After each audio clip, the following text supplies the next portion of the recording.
Welcome to audio. दोस्तों, अगर India के पर्सपेक्टिव में बात की जाए तो 2016 एक ऐसा साल था जब इंटरनेट की रीच पहले के कंपैरिजन में भयंकर तरीके से बढ़ी।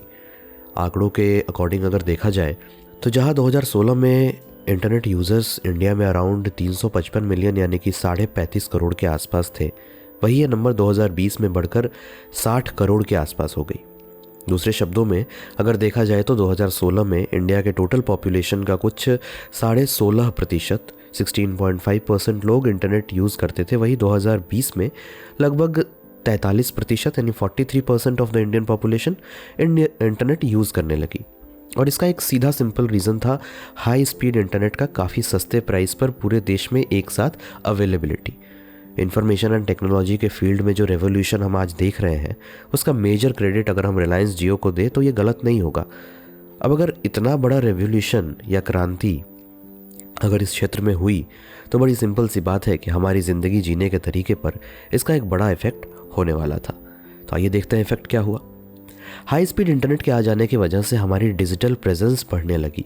जो चीज़ें पहले हमारे लिए लग्जरी हुआ करती थी वो अब धीरे धीरे हमारी ज़िंदगी की आम ज़रूरतों में शामिल होने वाली थी। जैसे पहले हम इंटरनेट का इस्तेमाल एक नई चीज़ के तौर पर करते थे और एक लग्जरी हुआ करती थी, सारे लोगों के पास इंटरनेट अवेलेबल नहीं था, तो जिसको इंटरनेट की जानकारी हुआ करती थी वो काइंड ऑफ एक शो ऑफ जैसी चीज़ हुआ करती थी। आज अगर हम देखें तो हमारे पास सुविधाएं बहुत ज़्यादा बढ़ी है, चीज़ें आसान हो गई है, स्पेशली 2016 के बाद। चाहे शॉपिंग हो, बैंकिंग हो, एंटरटेनमेंट हो, खाना हो, चाहे ऐसे बहुत सी चीज़ें जिसके लिए हमें घर से बाहर निकलना पड़ता था वो महज कुछ क्लिक्स से अब होने लगी हैं। जो चीज़ें हम सिर्फ इसलिए यूज़ नहीं कर पाते थे क्योंकि वो हमारे लोकल मार्केट में नहीं मिलती थी, वो चीज़ें हम देश विदेश के किसी भी कोने से मंगवा कर अब यूज़ कर सकते हैं।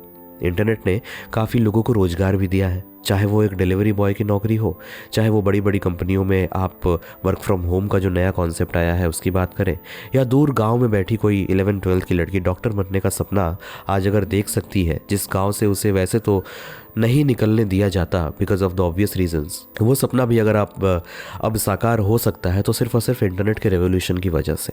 अगर कोई मुझसे पूछे कि 2016 का इंटरनेट रेवोल्यूशन जो इंडिया में हुआ इसको आप कितना बड़ा मानते हैं, तो मैं पूरी जिम्मेदारी के साथ ये कहना चाहूँगा कि पिछले 100 सालों में हुई ये सबसे बड़ी घटना थी, just because of its massive impact on our lives. तो इम्पैक्ट की बात आ ही गई है तो अब बात कर लेते हैं इम्पैक्ट की, और इम्पैक्ट को हम एक स्टोरी के माध्यम से हम समझने की कोशिश करेंगे। तो अभी तक सिर्फ ऐसा लग रहा है कि इंटरनेट ने सिर्फ और सिर्फ अच्छा ही किया है हमारी लाइफ में, है ना? पर ऐसा कैसे हो सकता है, क्योंकि हमें पता है कि हर सुंदर दिखने वाली चीज़ का एक स्याह पन्ना भी होता है। खैर, उसके बारे में बाद में बात करेंगे। अभी हम एक कहानी को शुरू कर लेते हैं जिसके फर्स्ट पार्ट में आप जानेंगे कि इंटरनेट ने एक परिवार की ज़िंदगी को किस तरीके से बदला था। तो एक फैमिली है मिडिल क्लास, उसमें 6 लोग रहते हैं। मुकेश जी इस फैमिली के हेड हैं, उनकी पत्नी एक होम मेकर है, उनका नाम सुलेखा है, एक बेटा है, एक बेटी है, और मुकेश जी के वृद्ध माता पिता, ये सब लोग एक घर में रहते हैं। 2016 ने अब इनकी लाइफ को किस तरीके से प्रभावित किया इस पर ध्यान देते हैं। मुकेश जी की पहले एक दुकान हुआ करती थी लोकल मार्केट में, छोटे शहर में रहने वाले व्यक्ति थे मुकेश जी, जो आज भी है। वहाँ वो गाँव के कारीगरों से बनाई हुई साड़ियाँ और दूसरी चीज़ों को ला कर उनसे ख़रीद कर बेचा करते थे और उसमें थोड़ा सा मुनाफा कमाया करते थे, जिससे उनकी एक लिमिटेड इनकम जो है वो हुआ करती थी। क्योंकि मुकेश जी एक छोटे शहर में रहते थे और उनकी सेल्स भी कोई इतनी ज़्यादा नहीं थी, लोग इतना ज़्यादा उनको डिस्कवर नहीं कर पाते थे, बस आसपास के लोग ही उनको जानते थे। तो वो अपने शॉप की एडवर्टाइजमेंट भी उस हिसाब से नहीं कर सकते हैं क्योंकि ऑब्वियसली उनका बजट जो है वो लिमिटेड है। तो गुजारा चल रहा था, कोई दिक्कत नहीं थी, पर बिज़नेस बड़ा भी नहीं हो रहा था। एक ठहराव था ज़िंदगी में। मुकेश जी का बेटा 11-12 में पढ़ता था, उसने 12वीं के एग्ज़ाम्स दे दिए। 2017-18 आते आते वो इंटरनेट से बहुत अच्छी तरीके से परिचित हो गया था। इंटरेस्ट वैसे भी लड़कों को रहता है, तो इंटरेस्ट उसे पहले से था, पर डेटा की जो एक लिमिटेड अवेलेबिलिटी होती थी और उसके प्राइस जो काफ़ी हाई हुआ करते थे उसकी वजह से वो इतना ज़्यादा इस्तेमाल तो नहीं कर पाता था। तो 2017-18 आते आते इंटरनेट से बहुत अच्छी तरीके से वो बच्चा परिचित हो चुका था, क्योंकि वो जियो के इनिशियल यूज़र्स में से एक था। पहले वो इंटरनेट का लिमिटेड अमाउंट यूज़ कर पा रहा था क्योंकि डेटा प्लान्स बहुत महंगे हुआ करते थे, पर अब जियो के आ जाने के बाद अब उसे हाई स्पीड की जो इंटरनेट है वो कहीं ना कहीं बहुत कम कीमत पर अवेलेबल थी। इनिशियल डेज़ में उसने काफ़ी ज़्यादा इंटरनेट यूज़ किया। फिर उसने एक दिन फेसबुक पर ऐसे स्क्रॉल करते करते किसी प्रोडक्ट की ऐड देखी जो उसके पिताजी की दुकान में मिलने वाली चीज़ों से ही सिमिलर चीज़ें थी, पर बहुत ज़्यादा हाई प्राइस्ड थी। मतलब जिस कीमत पर वो लोग उस सामान को बेचते थे उससे 2 गुना 3 गुना कीमत पर वो सामान बिक रही थी। ऐसे में उसे आइडिया आता है कि सेम चीज़ तो हम भी सेल कर रहे हैं, पर कहीं कम कीमत पर सेल कर पा रहे हैं हम। फिर उसने ये चीज़ अपने पिताजी को दिखाई और दोनों ने मिलकर डिसाइड किया कि हम अपने बिज़नेस को ऑनलाइन ले जाएंगे। फिर दोनों बाप बेटे ने मिलकर इंटरनेट पर ढेर सारी रिसर्च की एंड यूट्यूब वगैरह की हेल्प से अपने बिज़नेस को ऑनलाइन ले गए एंड ऑर्डर्स आने लगे। 2020 आते आते जैसे जैसे इंटरनेट यूज़र्स का नंबर बढ़ने लगा, इसके अलावा 2020 के बाद जो कोरोना का टाइम आया तो लोग घरों में बंद हो गए और लोगों का इंटरनेट यूजेज काफ़ी ज़्यादा जो है वो बढ़ गया।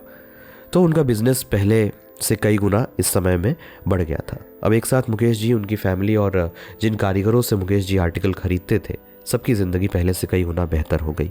अब उनकी सेविंग्स कई गुना बढ़ गई और सिंपली उनका जो लिविंग स्टैंडर्ड था बेसिकली वो काफ़ी ज़्यादा बढ़ गया, काफ़ी ज़्यादा अच्छा हो गया। मुकेश जी की ज़िंदगी में ये जो चेंज आया था वो इंटरनेट की वजह से आया था, बहुत ही ऑब्वियस है ये। इसलिए उनका इंटरनेट को लेके जो माइंडसेट था वो काफ़ी पॉजिटिव था। मुकेश जी की वाइफ को खाना बनाने का काफ़ी शौक हुआ करता था और वो हमेशा नई रेसिपीज़ ढूंढा करती थी। यूट्यूब से परिचय होने के बाद उन्होंने नई रेसिपीज़ ट्राई करी, सबको खिलाई और सबको मज़ा भी आया। थोड़े टाइम के बाद उन्होंने अपना एक यूट्यूब चैनल भी खोल लिया। मुकेश जी की बेटी को एवरेज इंडियन पेरेंट्स की तरह डॉक्टर बनने को बोला गया, पर उसका एक्टिंग एंड डांस में इंटरेस्ट था तो उसने टिकटॉक और उसके बाद रील्स पर वीडियोस डालना शुरू किया और उसे काफ़ी सारे फॉलोअर्स भी मिल गए वहाँ से। ऊपर से देखा जाए तो लाइफ काफ़ी सही चल रही थी। मुकेश जी और उनका बेटा बिज़नेस में काफ़ी बिजी रहते थे क्योंकि अब उनका जो ऑपरेशन था वो काफ़ी बड़ा हो चुका था। तो अक्सर अपने शोरूम से आने के बाद वो ऑर्डर्स, पेमेंट्स और बाकी चीज़ों में लगे रहते थे, हिसाब किताब वगैरह में लगे रहते थे।